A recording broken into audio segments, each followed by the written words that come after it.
নমস্কার বন্ধুরা, মিঠুর কুকিং চ্যানেলে আপনাদেরকে স্বাগত। আমার এই চ্যানেলটা আপনাদের ভালো লাগলে সাবস্ক্রাইব করে আমার পাশে থাকবেন এবং বেল আইকনটা প্রেস করবেন, যাতে পরের ভিডিওটা দেওয়ার সাথে সাথে আপনাদের কাছে আগেই চলে যায়। তো আমি একটা মাছের রেসিপি নিয়ে চলে এসেছি। এটা হচ্ছে গঙ্গার মাছ, ফ্যাসা মাছ বলে। মাছগুলো ভালো করে কেটে ধুয়ে লবণ হলুদ মাখিয়ে কিছুক্ষণ রেখে দিয়েছি। এরপরে কড়াইতে সর্ষের তেল গরম করে একটু লাল লাল করে ভেজে নিয়েছি, খুব বেশি কড়া করে কিন্তু ভাজিনি।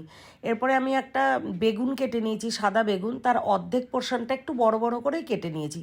এরপর মাছগুলো লাল লাল করে ভেজে তুলে নেওয়ার পর আমি কিন্তু ওই বেগুনগুলো তেলের মধ্যে দেব, এবং তার আগে যখন মাছটা ভাজা হয়ে যাবে এই তেলের মধ্যে একটু লবণ আর একটুখানি হলুদ দিয়ে নেব, কারণ বেগুনে আমি লবণ হলুদ মাখিয়ে নিইনি। তাহলে কী হবে, বেগুনের গায়ে লবণ হলুদটা ভালো করে মাখানো হয়ে যাবে। এরপর বেগুনগুলো ভাজা ভাজা করে নেব, একটু ঢাকা দিয়েই ভাজা করব। ভাজা করে নিয়ে যখনই বেগুনটা নরম হয়ে যাবে, একটু ভাজা হয়ে যাবে, আবার সেটা বাটিতে তুলে রাখবো। এরপরে কড়াইয়ের মধ্যে আরেকটুখানি তেল দিয়ে এর মধ্যে কালো জিরে আর শুকনো লঙ্কা ফোড়ন দিয়ে দেবো। দিয়ে একটা মাঝারি সাইজের আলু কেটে ধুয়ে রেখেছিলাম, সেই আলুটা দিয়ে একটু লাল করে ভেজে নেব। তার মধ্যে দিয়ে দেবো লবণ হলুদ আর একটু আদা ক্র্যাশ করে দিয়ে দিয়েছি, আর দিয়ে দিয়েছি একটা টমেটো।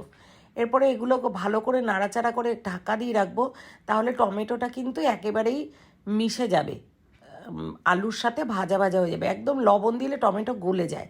এরপরে 7-8টা মতন লঙ্কা দিয়েছি আমি, লাল লঙ্কা। আপনারা আপনাদের যেরকম ঝাল খান তেমন লঙ্কা দেবেন। এর মধ্যে আবারও একটু লবণ আর একটু হলুদ দিয়ে ভালো করে কষে নিয়ে জল গরম করে দিয়ে দেবো। গরম জল দিলে কিন্তু রান্নার টেস্টটা খুব ভালো হয়। আমি রান্না করতে ভালোবাসি, তাই রান্না করি এবং এভাবেই আপনাদের সামনে প্রতিস্থাপন করি। তো এরপরে ঝোলটা ফুটে গেলে পরে তার মধ্যে ভাজা বেগুনগুলো প্রথমে দিয়ে দেবো। কিছুক্ষণ ফোটার পর ঢাকা দিয়ে যখন ফোটাবো, কিছুক্ষণ ফোটার পরে বেগুনটা যখন একটু সেদ্ধ হয়ে যাবে, তখন মাছগুলোকে ছেড়ে দেবো। এরপরে তারপরেও টকবগিয়ে ভালো করে ফুটিয়ে নিতে হবে, কারণ মাছের মধ্যেও লবণ ঝালটা ঢুকতে হবে। কিন্তু কিছুক্ষণ পরে বেগুনগুলো আমি আবার তুলে রাখবো, কারণ বেগুনগুলো আরও কিছুক্ষণ যদি ফোটে তাহলে কিন্তু গলে যাবে। আর এমনি সাদা বেগুন খুব তাড়াতাড়ি সেদ্ধ হয়ে যায়। এরপর বেগুনগুলো তুলে নেওয়ার পর মাছের ঝোলটা আরেকটু ফুটিয়ে নিতে হবে, তাহলে পুরো মাছটা ভালো করে লবণ হলুদ মাছের মধ্যে ঢুকে যাবে। ব্যাস, রান্নাটা আমার কমপ্লিট হয়ে গেছে। এরপরে কিন্তু গরম গরম ভাতের সাথে পরিবেশন করলে জাস্ট ইলিশ মাছের টেস্ট লাগবে, দারুণ খেতে লাগবে। এমন করে করে খেয়ে দেখবেন, কেমন লাগলেও জানাতে ভুলবেন না কিন্তু।